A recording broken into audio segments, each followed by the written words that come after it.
Bapak, Ibu, dan Dewan Juri yang berbahagia, berikutnya penampilan dengan peserta nomor 21.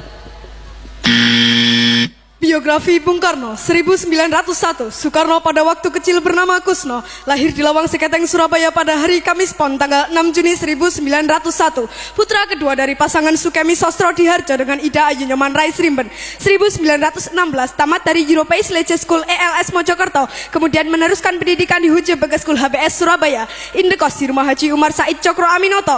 Dalam buku Bung Karno Penyambung Lidah Rakyat Indonesia oleh Sidi Adam halaman 46 sampai dengan 47, Bung Karno mengatakan, seluruh waktuku kuhabiskan untuk membaca. 1921 tamat dari Huje Bagas School HBS, melanjutkan ke Teknik Social School THS di Bandung. Soekarno termasuk salah seorang dari 11 mahasiswa pribumi. 1926 Soekarno menyelesaikan studi di Teknik Social School THS Bandung dengan mendapat gelar insinyur jurusan Teknik Sipil. 1926 Soekarno menemukan istilah Marhainisme sehingga disebut Bapak Marhain Indonesia.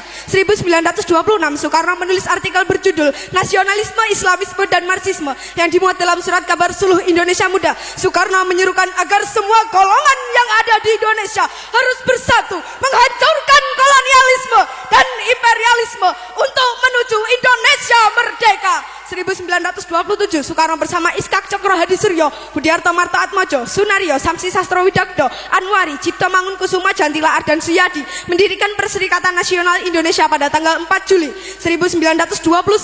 Dalam buku Di Bawah Bendera Revolusi Jilid 1, Bung Karno mengatakan, kaum imperialis perhatikan, apabila dalam waktu yang tidak lama lagi perang Pasifik menggeledak dan menyambar-nyambar membelah angkasa, apabila dalam waktu yang tidak lama lagi Samudra Pasifik menjadi merah oleh darah dan bumi di sekitarnya bergetar oleh ledakan-ledakan bom dan dinamit, di saat itulah rakyat Indonesia akan melepaskan dirinya dari belenggu penjajahan dan menjadi bangsa yang merdeka.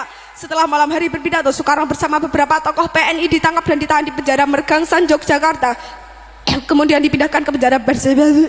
1930 Soekarno di hadapan pengadilan kolonial menyampaikan pidato pembelaan yang terkenal dengan Indonesia menggugat, kemudian divonis 4 tahun dan dijebloskan ke penjara Sukamiskin.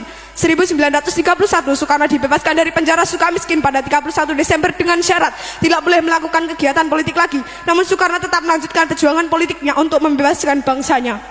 Seorang pemimpin tidak berubah karena hukuman. Aku masuk penjara untuk memperjuangkan kemerdekaan dan aku meninggalkannya dengan tujuan yang sama. 1932 Soekarno bergabung ke Partai Indonesia Partindo untuk tetap melanjutkan perjuangan politik. 1933 Soekarno menyusun risalah Mencapai Indonesia Merdeka (MIM) yang memaparkan strategi perjuangan untuk mencapai Indonesia merdeka. 1933 Soekarno ditangkap kembali oleh komisaris polisi Belanda di depan rumah Muhammad Husni Tamrin di Jakarta. Usai mengadukan pertemuan dengan para pimpinan partai, ditahan kembali di penjara Sukamiskin. 1934 Soekarno dibuang ke ND Flores tanggal 7 Februari tanpa diadili karena membangkang terhadap pemerintah kolonial. Soekarno aktif mempelajari tentang Islam dari buku-buku yang dikirim oleh Haji Ahmad Hasan dan menulis artikel-artikel serta surat-surat tentang Islam sehingga terbitlah risalah Surat-surat Islam dari ND. Soekarno juga mendirikan kelompok sandiwara Kelimutu dan menulis 12 judul naskah tonil. 1938 Soekarno dipindah pembuangannya ke Bengkulu bersama keluarga dan Riwu. Soekarno aktif dalam kegiatan Muhammadiyah sebagai pengajar dan membentuk kelompok sandiwara Monte Carlo. 1942 Soekarno kembali ke Pulau Jawa setelah pemerintah kolonial Belanda menyerah kepada Jepang di Kali Jati Subang, dan yang pertama kali ditanyakan, di mana Hatta? 1943 Soekarno menjadi ketua Pusat Tenaga Rakyat Putra dibantu Muhammad Hatta, Ki Hajar Dewantara, dan Kiai Haji Mas Mansur. 1945 Soekarno berpidato dalam sidang Badan Penyelidik Usaha-usaha Persiapan Kemerdekaan Indonesia BPUPKI di Gedung Pejambon Jakarta dan mengusulkan Pancasila sebagai dasar negara Indonesia merdeka pada tanggal 1 Juni. Selanjutnya Soekarno diangkat sebagai presiden, diangkat sebagai ketua panitia 9. 1945 Soekarno dipilih sebagai ketua panitia persiapan kemerdekaan Indonesia PPKI tanggal 7 Agustus dengan wakilnya Muhammad Hatta. 17 Agustus 1945 Soekarno dan Hatta atas nama bangsa Indonesia memproklamirkan kemerdekaan Indonesia. Pada hari Jumat Legi pukul 10 di halaman rumah Soekarno, Jalan Pegangsaan Timur 56 Jakarta, bendera merah putih yang dijahit oleh Ibu Fatmawati berkibar ke angkasa, dilanjutkan dengan menyanyikan lagu